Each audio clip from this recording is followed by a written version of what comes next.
Shalom saudaraku, salam sejahtera.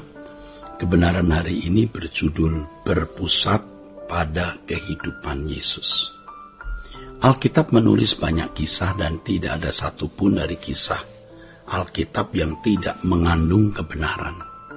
Semua yang ditulis di dalam Alkitab pasti memuat kebenaran. Hanya tentu saja semua kebenaran yang ditulis dalam Alkitab harus berpusat pada Perjanjian Baru dan akhirnya berpusat pada pribadi Yesus. Kebenaran yang berpusat pada pribadi Yesus adalah kebenaran yang berkualitas tinggi, saudara. Ya, sesuai yang dikehendaki oleh Allah Bapa bagi umat Perjanjian Baru yang juga adalah anak-anak Allah. Ini tidak berarti kebenaran dalam Perjanjian Lama tidak memiliki arti sama sekali loh ya. Kisah dalam Perjanjian Lama walaupun tidak dipusatkan pada Perjanjian Baru, khususnya pada pribadi Yesus, tetap memiliki nilai atau kualitas. Tetapi kualitasnya berbeda jika dibanding dengan kebenaran yang dipusatkan pada pribadi Yesus dalam Perjanjian Baru. Penyataan pribadi Yesus dalam Perjanjian Baru merupakan penggenapan dari apa yang diajarkan, dirindukan dan diharapkan oleh para nabi. Matius 5 ayat 17, Matius 13 ayat 17. Ketika membaca Perjanjian Lama, hendaknya kita menggunakan kacamata Perjanjian Baru untuk menemukan penggenapan dari apa yang Allah ajarkan kepada bangsa Israel. Jadi kita tidak boleh mengambil pelajaran secara harfiah dari Perjanjian Lama lalu mengenakannya dalam kehidupan umat Perjanjian Baru. Ingat ya, secara harfiah itu tidak boleh. Harus selalu diingat bahwa pusat-pusaran kebenaran adalah apa yang diajarkan oleh Yesus dan yang dilakukannya oleh Tuhan Yesus Kristus. Hal ini dimaksudkan agar standar kehidupan yang harus dikenakan orang percaya adalah yang diajarkan oleh Yesus, saudaraku. Ya. Seperti misalnya, jika kita meninjau sejarah hidup Abraham, kita harus belajar dari imannya. Ya. Iman itu artinya penurutan terhadap kehendak Allah. Kita bisa belajar dari jiwa kemusafiran Abraham yang cocok dengan kehidupan kita sebagai umat Perjanjian Baru. Melihat kehidupan Daniel, kita bisa melihat integritasnya yang taat, tak bersyarat ya. Walaupun masuk gua singa, tetap tidak mau berhenti sembahyang. Demikian pula kehidupan Sadrak, Mesrak, dan Abednego dalam integritasnya yang tinggi tidak mau menyembah patung yang didirikan Nebukadnezar di lembah Dura. Ya, mereka sedia, mereka rela harus dibuang ke dapur api yang panasnya dilipat gandakan. Ini menyatakan iman yang kokoh terhadap Yahweh Allah Israel meskipun dalam ancaman maut. Ketaatan tidak bersyarat seperti yang ditunjukkan Abraham, Daniel, Sadrak, Mesrak, Abednego. Jika dilihat dengan kacamata Perjanjian Baru, maka iman seperti itu persis seperti yang dimiliki Tuhan Yesus.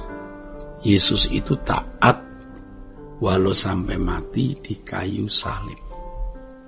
Jadi saudaraku, semua kisah dalam Alkitab harus berpusat pada Yesus. Nilai dari kisah dalam Alkitab harus dikaitkan dengan kehidupan umat Perjanjian Baru. Ya.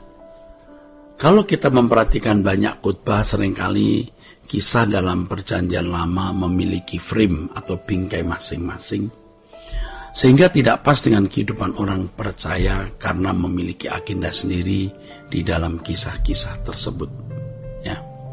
Jadi kalau kita melihat kisah dalam Perjanjian Lama memiliki frame atau bingkai masing-masing, sehingga tidak pas dengan kehidupan orang percaya karena memiliki agenda sendiri dalam kisah-kisah tersebut. Jadi tidak bisa klop ya. Agenda tersebut tidak berpusat pada Perjanjian Baru, itu kalau Perjanjian Lama secara konteks, khususnya pribadi Yesus. Banyak kisah-kisah dalam Perjanjian Lama yang tidak berporos pada Injil, tapi pada konteks yang terjadi pada kisah tersebut. Ya, memang mengandung pelajaran yang bisa bermanfaat, tapi tidak cocok sepenuhnya untuk umat Perjanjian Baru, saudara. Nah, oleh karenanya kita harus benar-benar berhati-hati dalam menerapkan ayat-ayat Perjanjian Lama dalam kehidupan orang percaya atau umat Perjanjian Baru. Ya, juga untuk orang Kristen pada hari ini, ya. Saudaraku, jika jemaat tidak memahami penerapan yang benar dari firman Tuhan dalam Perjanjian Lama, mereka merasa bahwa itu firman Tuhan yang harus dilakukan secara harfiah pula. Dan itu membuat banyak orang Kristen menjadi salah. Apa yang dikemukakan di Perjanjian Lama kalau dikenakan secara harfiah tidak cocok untuk umat Perjanjian Baru. Kalau kita yang selama ini belajar firman Tuhan dengan menekankan kekudusan, kesucian, hidup bertanggung jawab, langit baru dan bumi baru, maka apa yang diekstrak dari kisah-kisah Perjanjian Lama tidak akan sampai pada tingkatan ini. Belum sampai pada tingkatan ini. Dengan 3 ukuran ini, kekudusan, hidup bertanggung jawab, langit baru, bumi baru, sebenarnya kita sudah memiliki pertimbangan untuk bisa membedakan roh.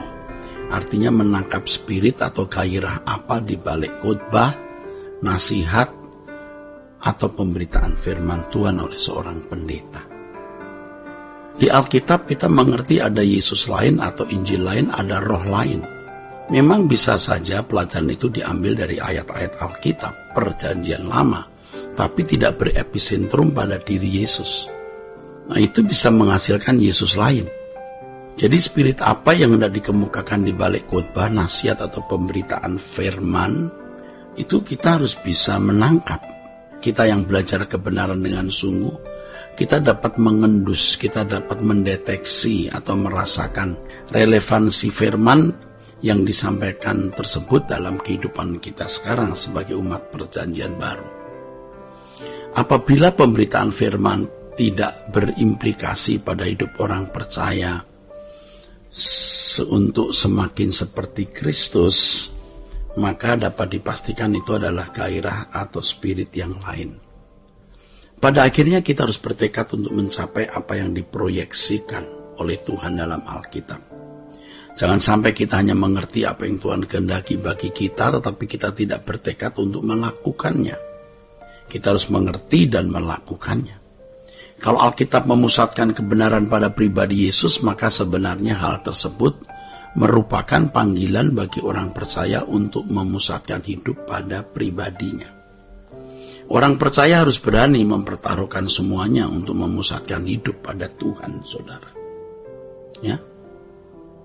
Jadi kebenaran yang bisa diekstrak dari ayat-ayat Alkitab atau kisah-kisah Alkitab, baik Perjanjian Lama maupun Baru, harus mengarah kepada kehidupan serupa dengan Yesus, ya. Ini akan ditandai pula dengan kesediaan melepaskan percintaan dunia, tidak terikat dengan kesenangan dunia, mengasihi jiwa-jiwa yang terhilang, merindukan kerajaan Allah, dan merindukan untuk pulang ke surga sebagai rumahnya. Tuhan memberkati saudara sekalian. Sola Gracia.